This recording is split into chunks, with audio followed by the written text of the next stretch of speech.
Time. Good night, and welcome to Mindful Live 503. I believe we are up. Tell the people good night. Good night. Tell them welcome. You're welcome. What's up, folks? Welcome, people. Welcome, people. It is Mindful Live 503. It is the 17th of the month of June, 17th day in the month of June, in the year of our Lord 2025. The year is speeding along.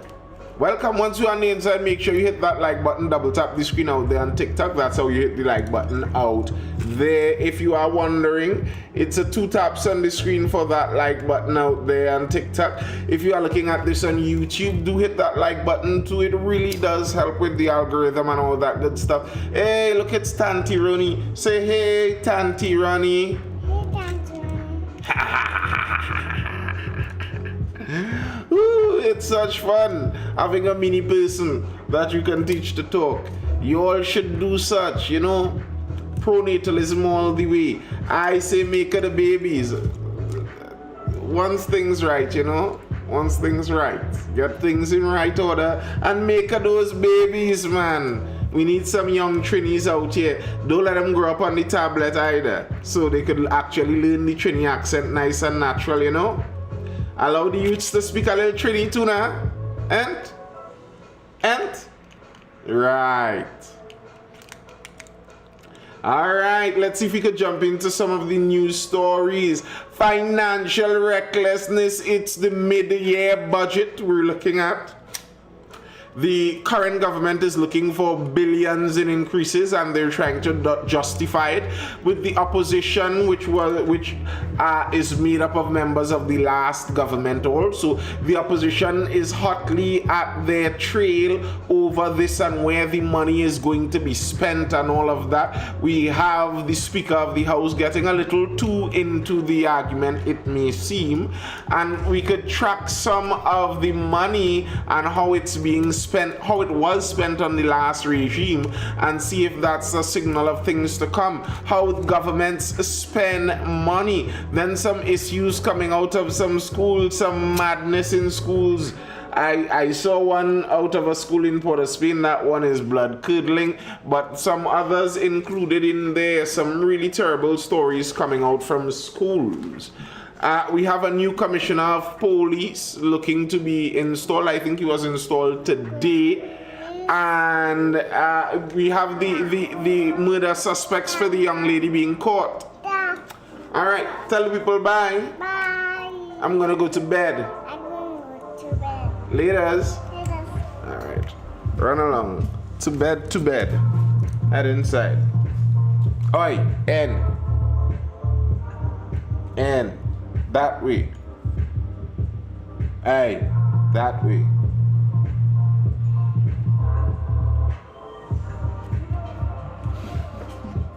Hey, that way. Inside. And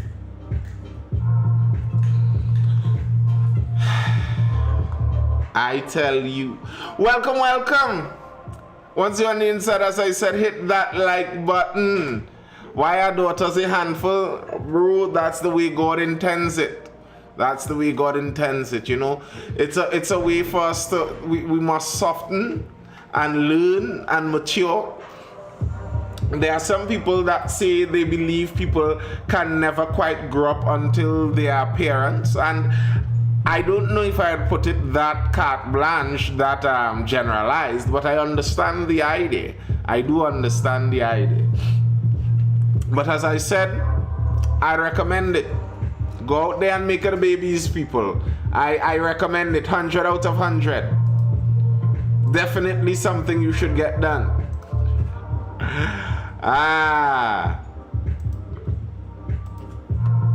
Let's see if we could jump into some news here.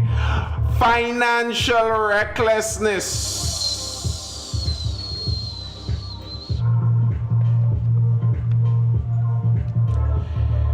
Tanku and former government payment processes, the fiscal and financial recklessness, and the free-for-all undertaken by the former PNM administration has forced the UNC government to increase expenditure by $3.1 billion over the next 3 months, Finance Minister Devendranath Tanku has said. This will bring the total appropriation for 2025 to $62.8 billion. The original budget presented last September was $59.7 billion. Speaking yesterday in the Standing Finance Committee meeting, at which the proposals for the provision of supplementary funds of $3.1 billion to fund urgent and critical recurrent and capital expenditure to September 3, 2025, Tanku said the PNM government had been spending money without planning and spending without making proper payment arrangements. Something I'm curious about with that.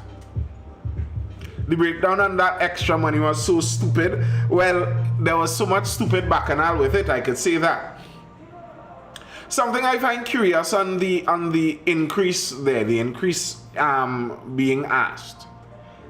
I wonder. This is something like, I wonder if we could have saved the game here and go back and play a different saved game if we'd see a difference. As in, I wonder if the PNM government won back again in May. I wonder if the PNM government rewon the administration, if they would also need that $3.1 billion to continue the country running, if they would have needed that too. I wonder, because from what the present government is suggesting, they seem to be suggesting that the way the PNM was spending was unsustainable even if the PNM took back governance.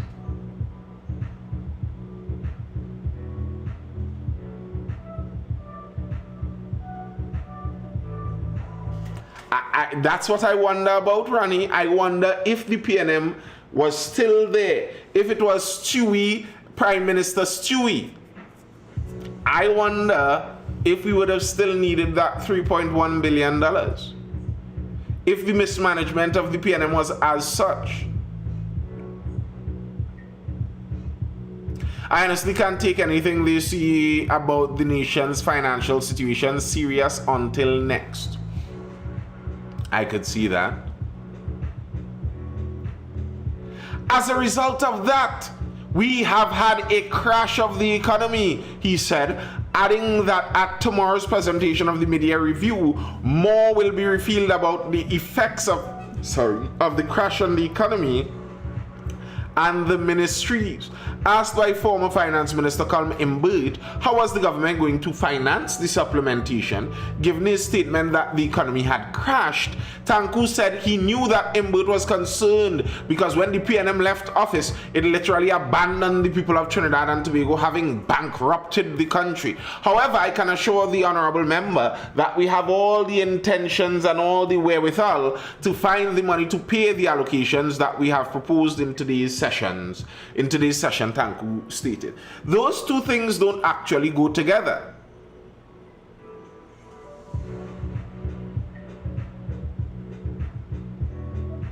Those things cannot go together. How could you say that we are bankrupt and in a crashed economy and our solution is to increase our spending?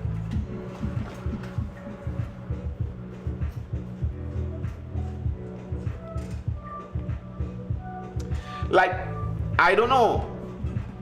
I feel like decision number one when facing bankruptcy and a problem economy, decision number one is cut spending.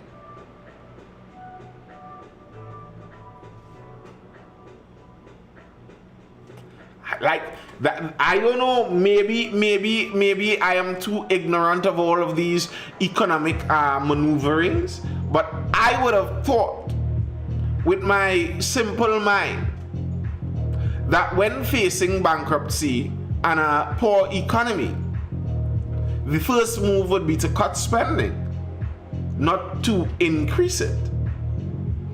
And seeing as we don't have the money printers that go brrr, we don't just print off money when we need more, we need to borrow it. And we can't make up the lie like the United States that we're borrowing it from our future children. No, they're lying when they say that. They're just printing money and extracting the value out of the whole world. That's why they have to remain on top of the whole world.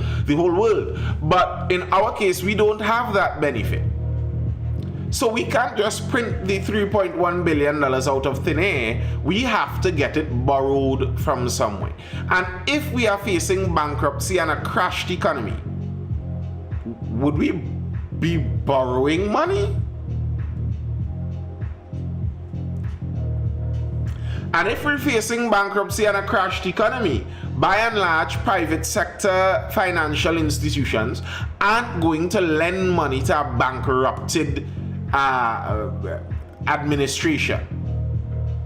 They're not going to lend money to them. So are we going to borrow that from the IMF? You see, those things don't actually go together, because if indeed we are bankrupted with a crashed economy and we are going to have to increase expenditure, then that would have had to come from the IMF.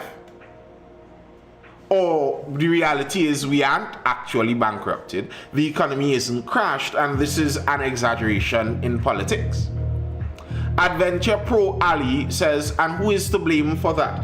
And who is to blame for what?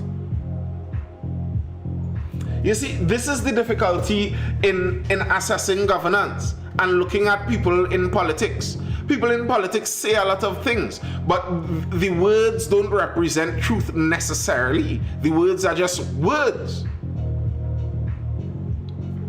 A politician says that we are bankrupted as a country and our economy is crashed. Doesn't mean that is true. I would like to know, when you say bankrupt as a country with a crashed economy, what is the definition of that? What are you using to define those things? And what are the statistical measures that you could use to put Trinidad in such a place? Is that the case? Is that really the case? And I don't think, even for the benefit of political gamesmanship, it makes sense for a ruling government to lie negatively about a country. I don't want it to be that actually Trinidad is in a good place and whoever the leader of our country is lying and telling us it's much more difficult than it is, so that they could somehow milk out more political points. I don't want that. Good night, Noel Brown. I think he used buzzwords to set the narrative to do whatever they want to do. I believe that's what he was doing. I don't think he believes the country is bankrupt too. I don't think they are positioning themselves as if they are going in to lead a bankrupted country. Good night, Diamond Hat. Like, if you are the incoming administration for a bankrupt country, promising negotiations starting at 10% for salaries across the public sector, promising laptops for all, promising re-expanding gate, those things won't make sense if you are right about the bankrupting of the economy. Now, I don't mind you saying that the priorities of the last government were horrible. Good night, Krima. I don't mind you saying that. That might actually be fully true. And then if you say the priorities in spending of the last government were upside down and wrong-headed and facing in the wrong direction, okay, fine. And you are reprioritizing how we spend our money. The last government spent our money on XYZ and XYZ is not worth it. We are going to spend our money on ABC, and ABC is worth it because of 1, 2, 3, whatever the reason might be. That's fine, that makes sense. But to tell me that the last government bankrupted our country, so what we must do is now spend more money, doesn't actually make sense.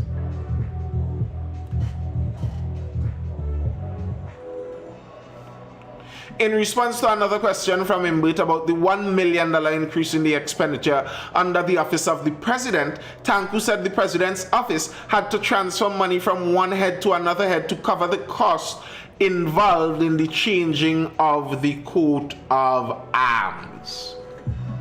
And look at that. Was that worth it? Somebody tell me, is it worth millions of dollars? Is it worth millions of dollars to exchange 3 boats for a pan? Is the spirit of your enslaved ancestors now freer? Can you now communicate and speak to your ancestors more clearly now that the Nina, Pinta, and Santa Maria have been removed from our coat of arms? Krimak says, war going on, we go get money, Nathan. I don't know if we have what is necessary to make the money in the war even though, Abdul says, don't be on the ancestors. I am not on the ancestors. I am on their descendants. I am on us. I am not on the ancestors, because I don't think the ancestors would have given 2 hoots about 3 ships versus a pan. I don't think they would have cared. I personally, I want back the 3 ships.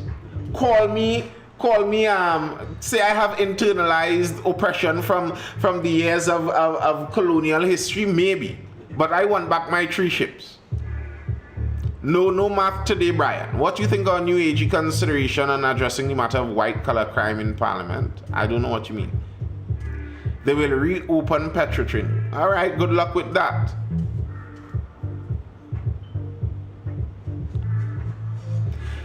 Yes, the price of oil will increase, but how much oil are we producing to maximize our benefit from such?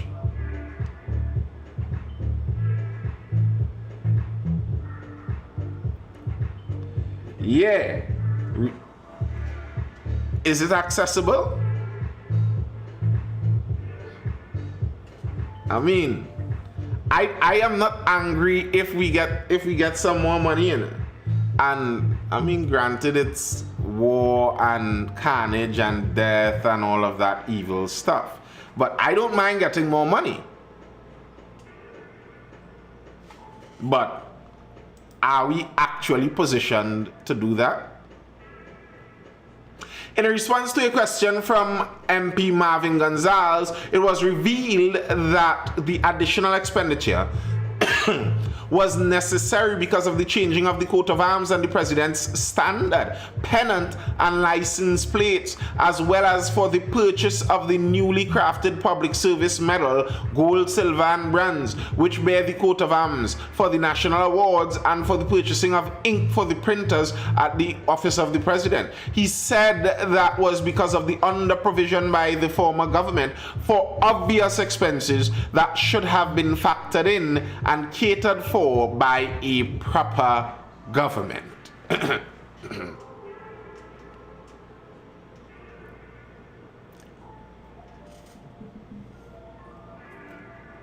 I find that such a waste of money. But that's the thing. This is why politicians have lots of friends. This is why politicians have people around them willing to make idiots of themselves so that the politicians retain power. Because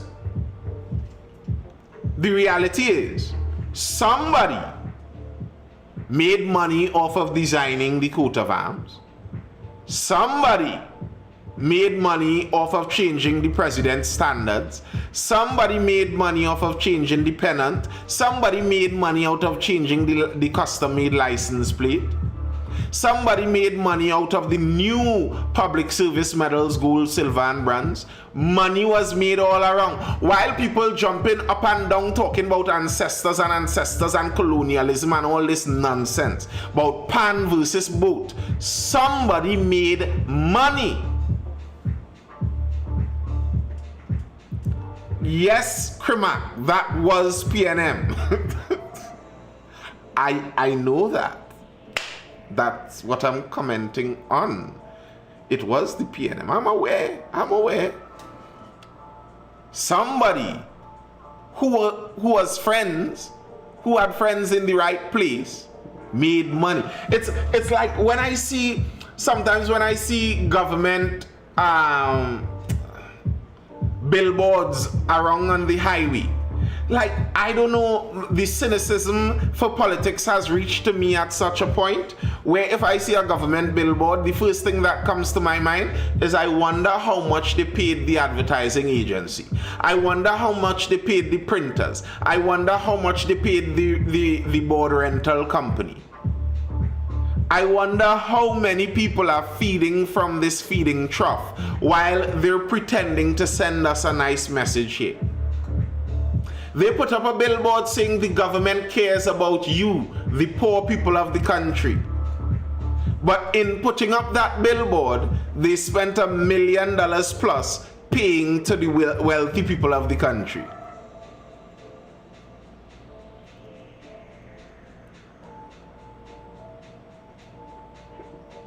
I always think about that. Yeah, we have a pan in the coat of arms now. The only thing that really did was send money to friends. That's all that did. That didn't change anything in Trinidad's culture. The fellas ain't killing each other any less. So you expect for them to get it free? Who said anything about expecting them to get it free? Adventure Pro Ali, do you understand where the government gets money from? So do you understand why it's my business when the government spends money and how the government spends money? Like, you understand that, right? So obviously I am concerned about how people are spending my money.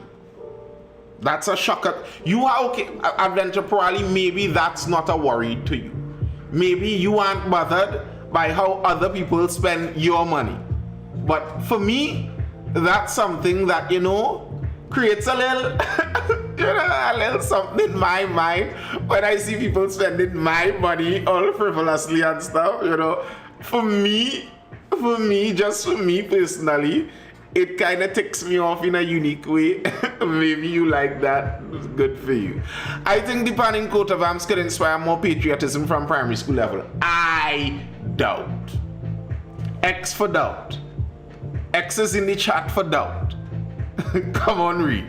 You believe, Reeve, that the changing of the 3 boots to a pan is going to cause Trini children growing up on iPads from the ages of 3 in primary school to be more patriotic? We should do we should go out there and do a survey and ask primary school children to draw the top half of the coat of arms. Let me don't even bother with the pan and the boat and all that confusion. Let me just ask them if they could draw the top half. Tell us, forget about drawing it. Tell us what exists on the top half. Tell us what exists on the top half there. Adventure Pro Ali, sir, at some point in time, you're going to have to wake up from the fever dream that Kick Out the PNM and those UNC pages have lulled you into. PNM isn't the boogeyman. PNM isn't in power. They aren't the ones currently spending your money. They aren't the ones currently spending your money. So, yes, we can be concerned about how the PNM spent our money, as I'm speaking about right now. But for that to be your only concern, you reveal yourself to be foolish. You reveal yourself to be very foolish. It's such a skillful move on the politician's part, That's such a skillful political move where I get you so wrapped up in opposing some political party that I could run away with your wife and you would clap me on as long as it's not the other party. Like, come on. Come on. We have to be able to be above the influence, you know? Stand above the influence now. Above the influence. Here's a nice practice. Here's a nice practice. If you're wondering how your politics are aligning you in your sensibilities, ask yourself, can I critique the current government and give them praise? Not sarcastically, legitimately critique them and legitimately give them praise. Can I do the same for the last government?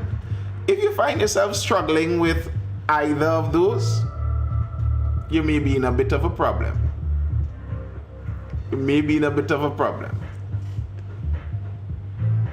All right, Adventure Pirali. All right. We see you coming out, and it doesn't take long for the abundance of the heart to roll out through the fingers in the chats. Especially when you're getting a little more tense and heated, and you know things aren't going exactly your way, and you feel like these is PNM people. What in your heart starts to leak out in the fingers. You can't hold it back anymore. Go and lie down in that Woodford Square, you old duck. I can't hold it back. Let it out, Adventure Pirali. Let it out. Let it out. Don't bottle it inside and let it choke you. Let it out, man. Type to your heart's delight.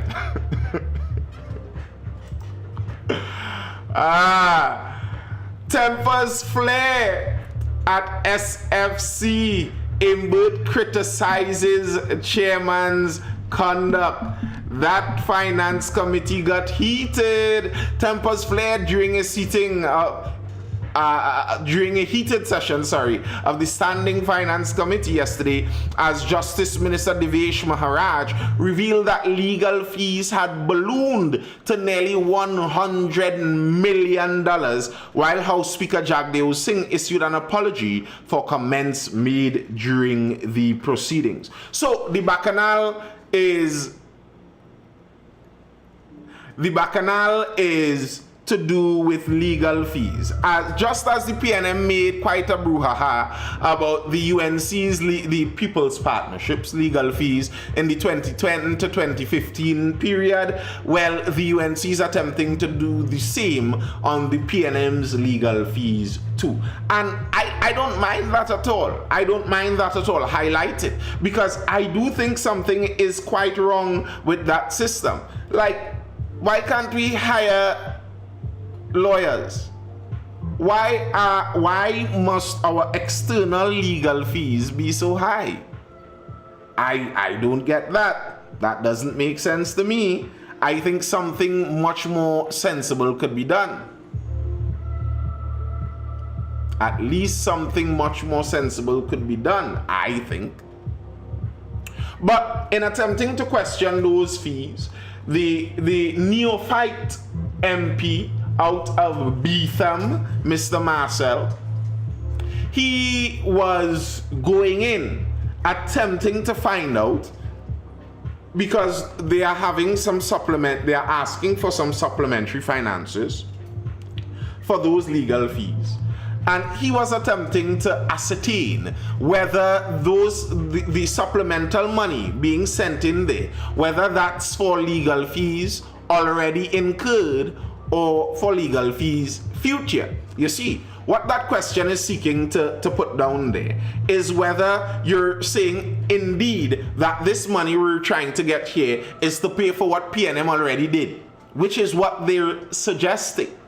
But Mr. Marcel kept on asking in about 5 different ways whether any of that money was for planned legal action, as in they're taking extra money to pay to what I suppose the PNM would suggest would be UNC lawyers. I suppose that's what he's trying to find out. Is some of this money that you're attempting to get extra, is some of that going to go to your own lawyers now? Or is it all for fees that the last administration racked up? Now, the problem with that answer that the UNC lawyers were attempting to tell Mr. Marcel over and over and over is that they're saying there's no sure way to know what the legal fees for matters that are currently incurred, that are currently going on would be. There's no way to know the final number on that. So they cannot say whether all of this money is going for legal proceedings already going on or whether some may be for future. Now, I find that to be very convenient because what Mr. Marcel is saying is the number you ask for, you have to base it on something. Is that number just based on estimates for what is currently going on, or is there some room in that number that you crafted on purpose to allow for some new legal briefs for your own lawyers? I think that's a legitimate question. I also think that the UNC was purposefully attempting to obfuscate that answer. I also think that they have good grounds for obfuscating the answer because it's a very hard answer to really determine. I don't get what's so hard to say 50% was from the past and 50% future. Well, here's the problem with saying 50% from the past and 50% from the future. The past that they're asking for is past, present, continuous, as in some of those court cases are ongoing. Who knows what the final number would be for that case? So you can't necessarily say that it's going to be 50% for what we have already incurred and 50% for what is going to come still. You don't know for sure. And that's kind of what they were saying, which is a very convenient thing. But then to me, what the question needs to be changed to, what the shade of the question needs to be changed to is, yes, estimate, but not the estimate itself. What are you basing your estimate on? What is the basis for your estimate? Because you didn't pull the number out of thin air, I suppose. The number would be based on something. What are you basing your estimate on?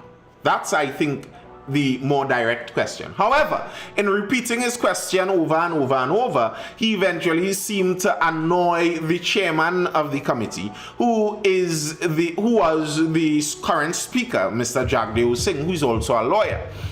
And in correcting or chiding Mr. Marcel, he pointed out that Mr. Marcel was recently called up to the bar. He basically said, you're an amateur in this business. You now come. I don't want to be even remotely deprecatory.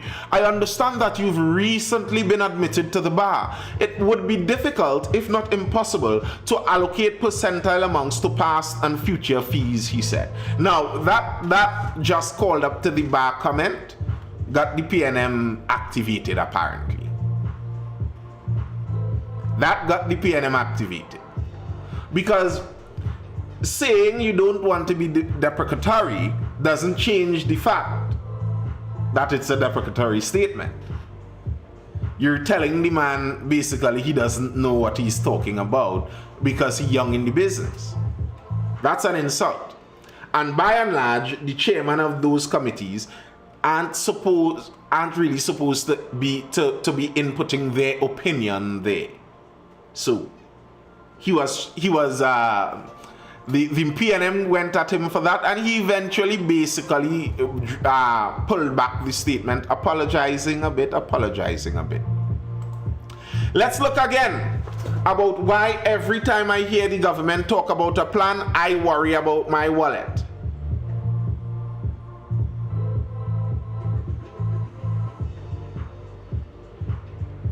National Security budget probed in Parliament. Millions spent on SOE detainees, body cams. Some $3.7 million was spent on food for 178 people during the state of emergency. Defense Minister said.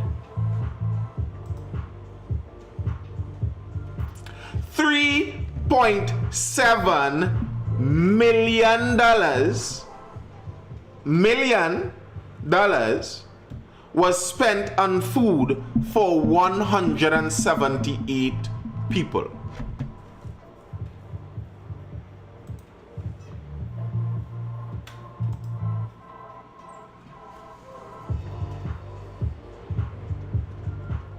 Detained during the SOE. What these people were eating? 3.7 million into the 178, rounding off to about $21,000 a person.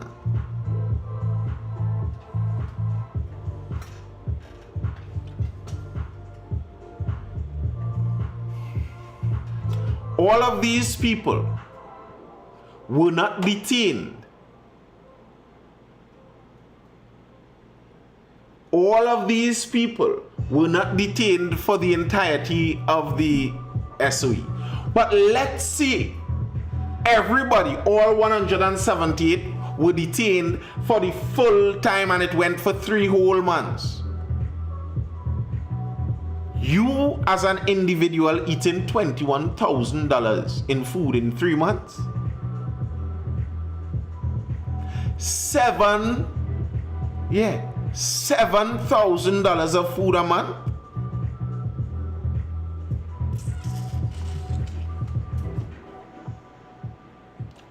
What could you eat to rack up a $7,000 a month bill, one person alone?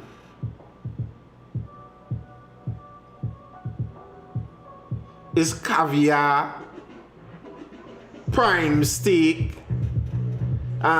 what they call that steak out in Japan that they with the nice marbling and thing in the steak? Oh gosh, what they call that kind of beef? Oh yes, that's some Wagyu beef and thing. Them fellas eating Wagyu beef.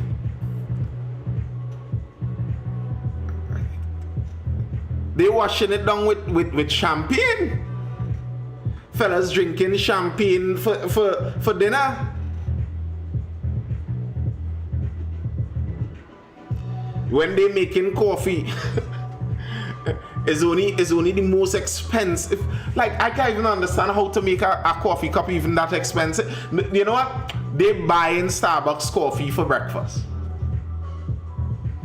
They buying Starbucks coffee for breakfast. And for water, it's not even bottled water. They drinking coconut water.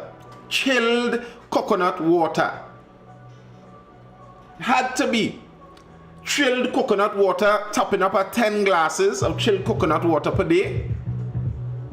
Aventi Starbucks for breakfast. As called, imported coffee from Colombia, hand squeezed apple juice, slices of pineapple, you know, a fruit salad with all the rare fruits in it. Jamaican coffee by Drone Daily. Somebody cooking each rice grain with a matchstick individually and giving them it.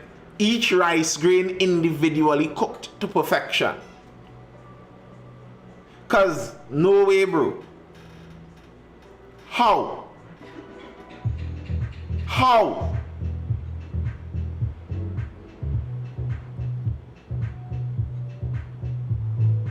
Former National Security Minister Marvin Gonzalez noted that 3.7 million was allocated for food at institutions. Minister of Homeland Security Roger Alexander clarified that this sum was for meals provided to detainees during the SOE period. The 3.7 million is restricted for individuals detained, so it was 178 detainees who were the subject of the state of emergency. And again, my point being, after all the joke and kicks, some caterer made a killing. There's a caterer out there driving around in the 2025 latest Prado. It looks sweet. It looks sweet. If y'all want to get me something, that latest Prado looks good. Some caterer driving around in a 2025 Prado based off of hops bread and occasional pilau for 178 detainees. A caterer is balling out there with our money.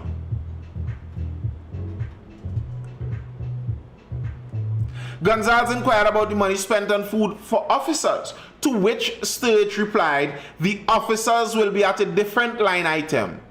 $4 million in food for the officers.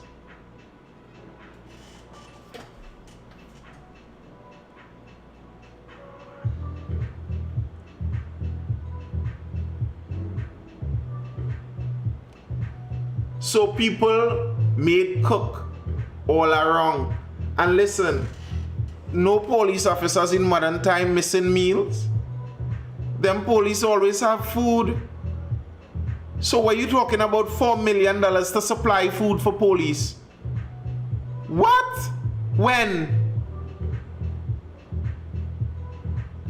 And that $4 million is on top of the $3.7 million for the detainees.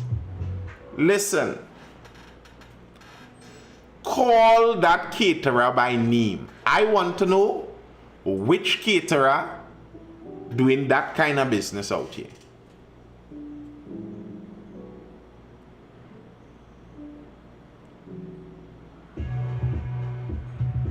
They get food on certain duties, not just on shift just so. That's what I would assume, Abdul. And if it's on certain duties, how you mean you're racking up 4 million in food over barely 3 months of an SOE? Somebody has to break down that food bill for me. Like people, we all eat. Everybody in the chat eats. All humans have to eat. We know the price of food. If you're a big person and you're eating, you know the price of food. How long it taking you to rack up $4 million in food? I feel like I could feed my family till all of us reach old age and I still not spending $4 million in food. In food.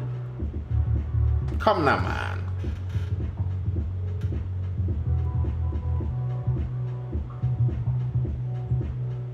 Opposition leader Penelope Beckles queried the $25 million payment for body cameras. Alexander said the money would cover the provision of 3,000 body cameras, noting that currently only 970 cameras are in use by the TTPS.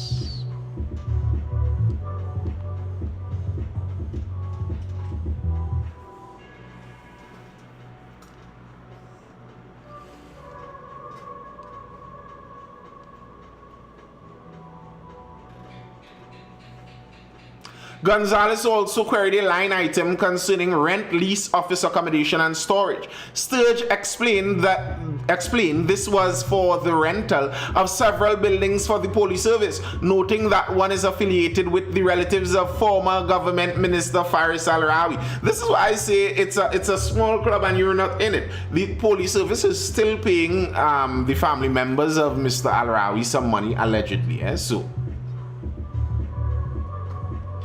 Former Finance Minister Colm Imbert then demanded the list of all landlords' rental fees and sums paid for vehicles and equipment. Imbert also highlighted an allocation of $20 million for fuel and lubricants, a $10 million increase from the initially allocated amount. Woo! Some mechanics gonna be balling.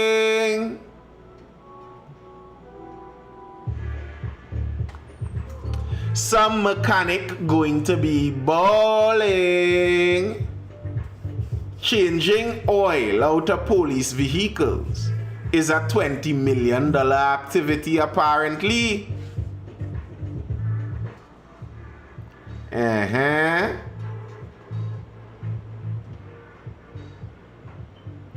Opposition MP Dr. Nyan Gadsby Dolly queried a $5 million line item for food at institutions. Another $5 million for more food. Sturge responded that this allocation was for meals provided to the Guard and Emergency Branch and the Interagency Task Force. So, the food for the General Police Service is not the same food for GEB and IATF. And apparently GEB and IATF eats more expensive than normal police because their bill is $5 million. Good grief.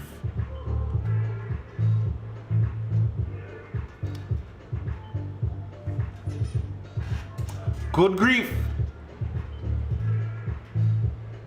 Why aren't we using Vimcut or whoever on the bus route? Because people need to make money.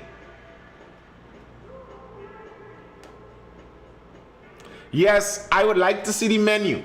I want to see the financial breakdown of $5 million in food. I want to see how that breaks down itemized. How does $5 million in food break down on an itemized level? How many cows you bought? How much chicken? Half of that will be delivery. Exactly. I believe that, Majesty. I believe that. You know what they would do? They would charge the delivery of the market goods from the farm to the market, put that in the cost. The delivery of the goods from the market to the kitchen in the cost, and then the delivery of the goods from the kitchen to the detainment facility, another transportation cost. So after you put the transport on one pimento costing about $1,200 in transport alone.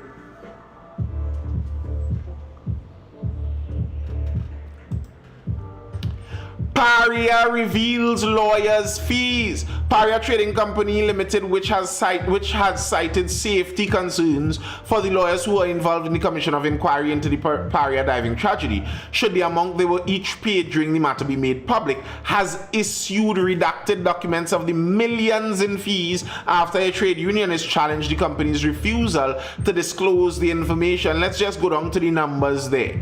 Total figures were, however, shown as 1.4 million, 1.8 million, 1.6 million, 1.4 million, 1.1 million, and $889,000. Listen, I said this at the jump. Forget the commission of inquiry. Take all that money, give it to the relatives, and done. By the end of this, there are lawyers involved who would make more money out of the tragedy than would be paid to the family of the survivors.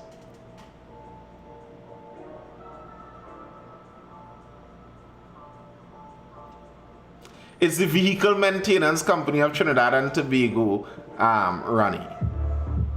Come on now. And to not throw it all on the former administration, it was the then opposition who were clamoring for a commission of inquiry. Why do we do this nonsense? But why is the state liable and not the company that employed them?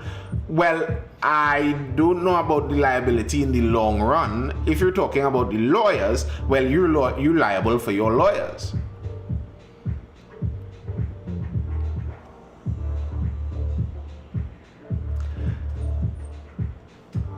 And I suppose some might say the commission of inquiry was to ascertain whether the state is indeed liable. And the thing is, after the whole commission of inquiry, nothing really solid came out anyway. So what difference did it make?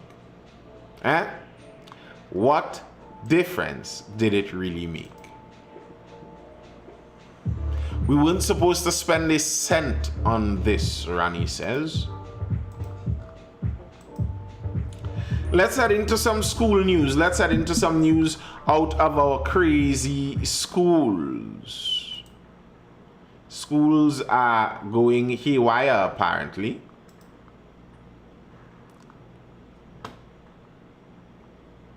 Hey. Outrage over alleged abuse by intruder at Santa Rosa Government Primary. An alleged incident involving an intruder and reported endangerment of several students at the Santa Rosa Government Primary School has triggered parent outrage and calls for intervention. Apparently, according to this story, a man entered the compound on Monday, June 2nd, and he pretended to be a substitute teacher. Allegedly, he attempted to take some students into a storeroom and then offered to give them money for favors. The students screamed, create a ruckus. A teacher came and the man fought apparently with the teacher, assaulted the teacher, and then jumped a wall and escaped. That's the story coming out here. Man ran in school, fake being a substitute teacher, called children to him, telling them he needed them to help him do something, took them to a storeroom and attempted to do the worst. Fortunately, he was discovered, an assault occurred on the teacher, allegedly, and he ran away. Now, the very strange thing with this is that a statement was not made from the school. While the police were reportedly contacted, parents and child protection advocates have raised concern that no formal public statement was made until over a week later, and that some of the children involved have not returned to school since.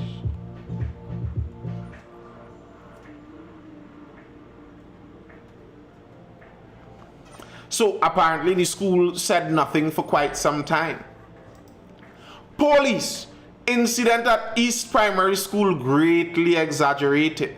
Police are denying details of claims made in a report circulating on social media, which say that a man entered in an East Primary School on June 2nd, and we know what he did. The report also claims the man assaulted the teacher by pushing her to the ground before he escaped. Police say that report is greatly exaggerated.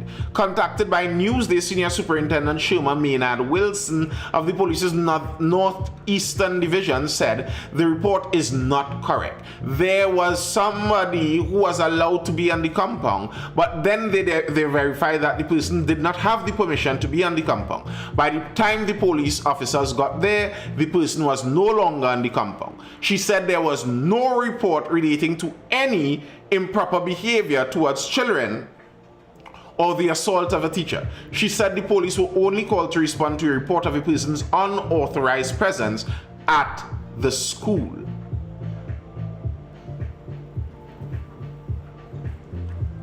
I am curious. Who did the news get this story from? And did the police talk to those people?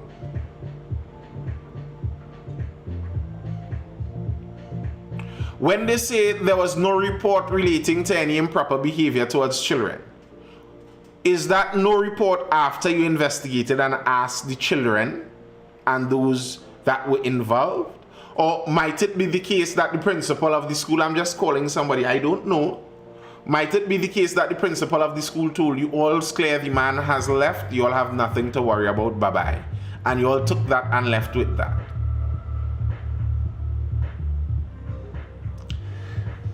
Because for the parents and students to be seeing something so drastic happen, but the police to allegedly have no idea about it, that makes it even more scary in my opinion. Following from another brutal school story, family of student hurt in brutal attack denied witness protection.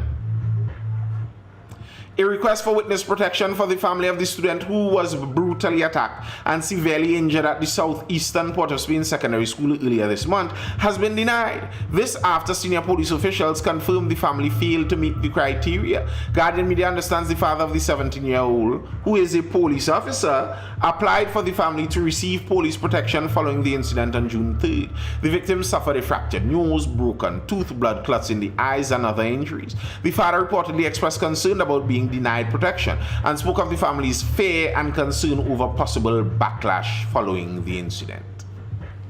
Yes, apparently for a school fight, Ronnie. But isn't that the school fight where the father said it was a daughter-daughter thing?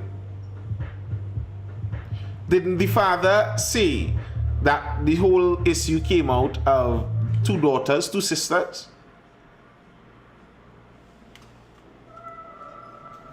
And if it's a sister-sister issue, what's going to overflow from that that would need public protection like that? DCP Martin reports family seeking witness protection didn't qualify for program. Suzette Martin has responded to media reports about a family's alleged plea for inclusion in the witness protection program. After a comprehensive assessment by the relevant departments, it was determined that the family, while undoubtedly impacted by ongoing family disputes, did not meet the established criteria required for enrollment under the current guidelines for the program. They want a police in the house? Well, I don't know. Is the police supposed to keep the sisters separated? I don't know the living situation of the whole thing, so I just really don't know.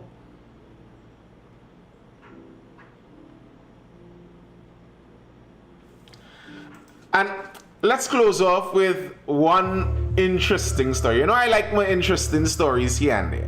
Let's end off with a very interesting. Listen, you all have to listen to this. Listen to this story, people. People, let me even lower the music more. You all have to listen to this story. Very interesting stuff and amusing. Some of the court cases that we find ourselves seeing in Trinidad and Tobago, you can't help but, you know, have a light chuckle.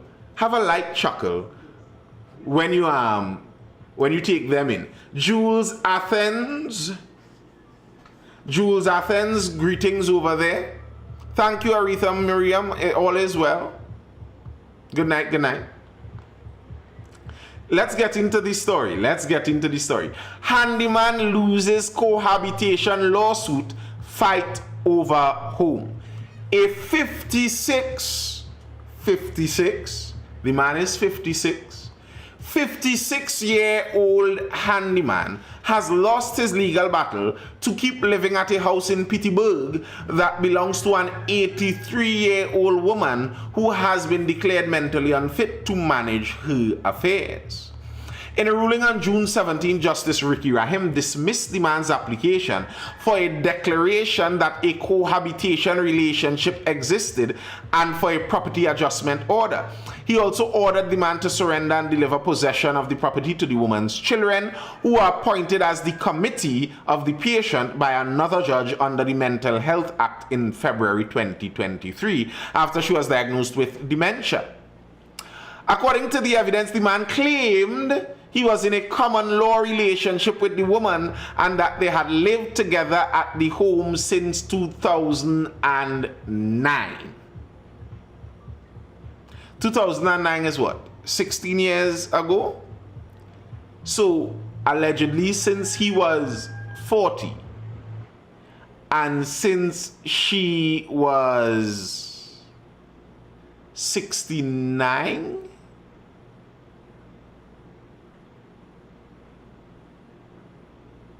No, 68. He is saying when he was 40, he picked up with a 60-year-old young woman. and they started a relationship. 40 to 68 is his allegation. He said he had taken care of her and made contributions to the upkeep of the property. He said the woman's children disagreed. The woman, who now lives in Canada, was declared mentally incapacitated under the Mental Health Act. In his application, the man claimed he was not told of the court's decision to appoint the committee. Later, he filed his claim as he insisted he and the woman had a romantic relationship and wanted the court to officially recognize him as her cohabitant. He also asked the court to stop the committee from removing him from the house. The other court had allowed both sides to share access to the property while the matter was being sorted out. Things did not go smoothly. According to the evidence, the committee accused the man of cutting off electricity and hot water and trying to keep them out of the house. He was also ordered to stop putting locks on the doors and to hand over the keys. The man seemed a bit miserable. The man seemed to be a bit of a handful. Rahim, the justice, said there was not enough evidence to prove that the two were in a cohabitational relationship, Ronnie. He said the relationship seemed more like friendship and support rather than a true romantic partnership. The judge noted that while he did help around the house, especially as the woman's health worsened, that alone wasn't enough. He said there was no clear evidence that they shared finances, lived as partners full-time, or had a relationship like husband and wife, especially when every time she traveled, he had to leave the home.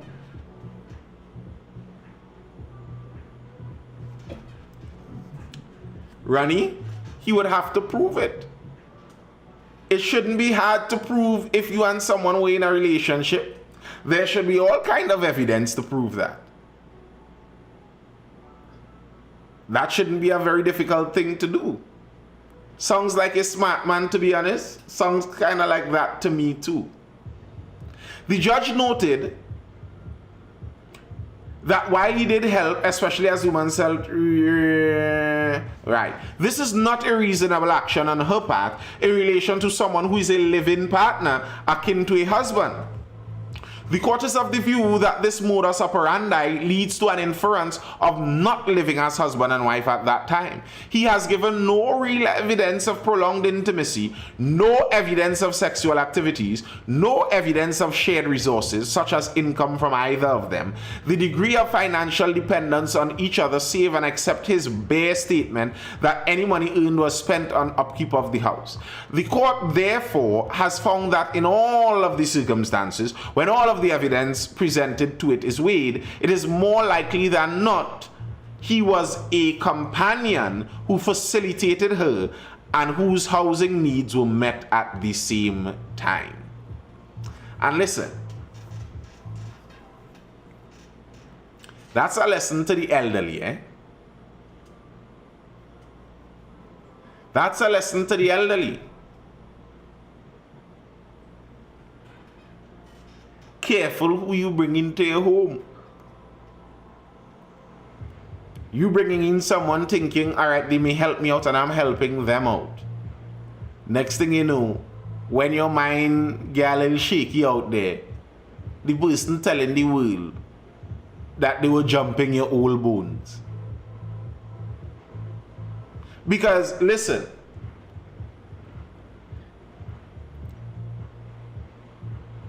well, the helping who out how? Because she would have been helping the man out by giving him a place to stay.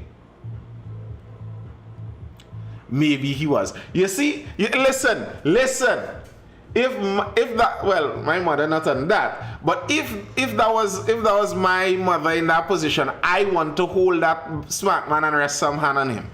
You going out there making a public court case about how you and my mother was in thing when she was 68 and you were 40, partner. You better be telling the truth. Don't count out aunties. I mean, I don't doubt it, but the man had no evidence at the end of the day. I feel like if a 68-year-old auntie is the kind of fresh to be looking for a 40-year-old, you would have had messages and that kind of stuff. You would have had evidence. 2009 is phone time. You're trying to tell me she never called you? She never sent a text? If Tanti is 68 and saucy with a 40-year-old, I think there would be a trail. There would be evidence. That kind of level of sauce, that kind of level of heat, sure evidence. There would have sure been evidence. If you was on that level, if you were on that kind of level, there would have been evidence. How long they living since 2009? Since 2009 is his allegation. However, he lost that case. He is being put out of the house. Tanti children get back the house. So, things in order. I feeling uncomfortable with Nathan talking about this. I concur. I concur. I concur. That's why I said if I was in the position of those children, I am very angry. I am very angry that you put that out there. I said the court biased, Abdul says. Where's the evidence, Abdul? You're saying if it was reversed, the ruling would have been different. But if it was reversed, it would have been more likely like men and women and the same. I don't think a 68-year-old man, no, I don't think. That does happen. A 68-year-old man could bring in a 40-year-old woman and nothing happens. But the chances are much higher in the other direction. Like, let's be real. Like, let's be real. And 68 is pretty old. 68 isn't just cougar level. 68 is full-on pensioner.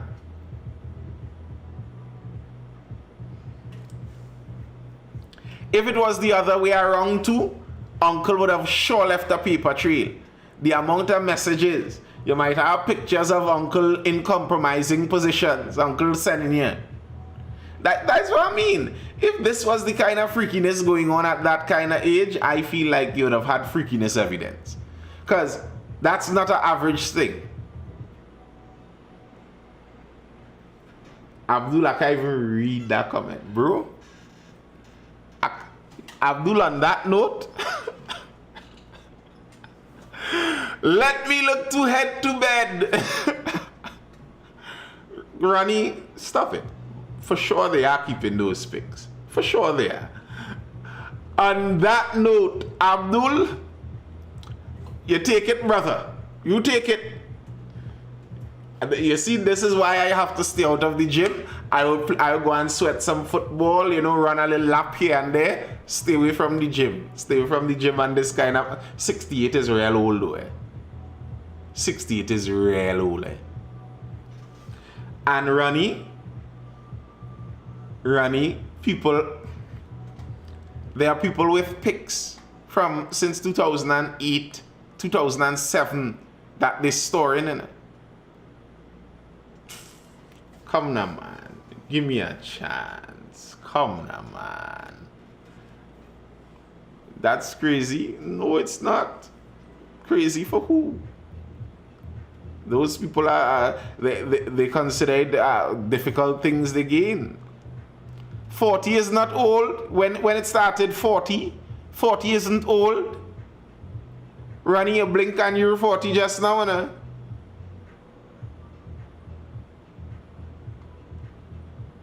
First world thinks 68 is young. Nah, no first world thinks 68 is young. They don't. They don't. Really, they don't. Yes, Ronnie. Blink and you looking at 40 just now. Don't be putting us out there. 40 is midway through millennials. Millennials are 40 years old. The overwoke male feminist generation, the generation that plague us with a lot of the woke problems, they're in their 40s too. Isaac? No. Alright, people, that's all I have for now.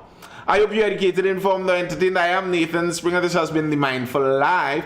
I will see you guys again for the next one tomorrow. Until then, people, hold it down. Stay safe. Stay inside. Outside, sketchy. Go and find somebody nice, child. Make the thing right. And make some good Trini babies out here. We need some Trini youths. And keep them off of the tablet. Keep them off of YouTube. Let them learn the Trini accent. I want to hear some hear some some we does and we do and we did go down there. I want to hear some of that in the next generation. Don't kill out the Trini accent now, people. Ease up on the tablet, ease up on the YouTube now.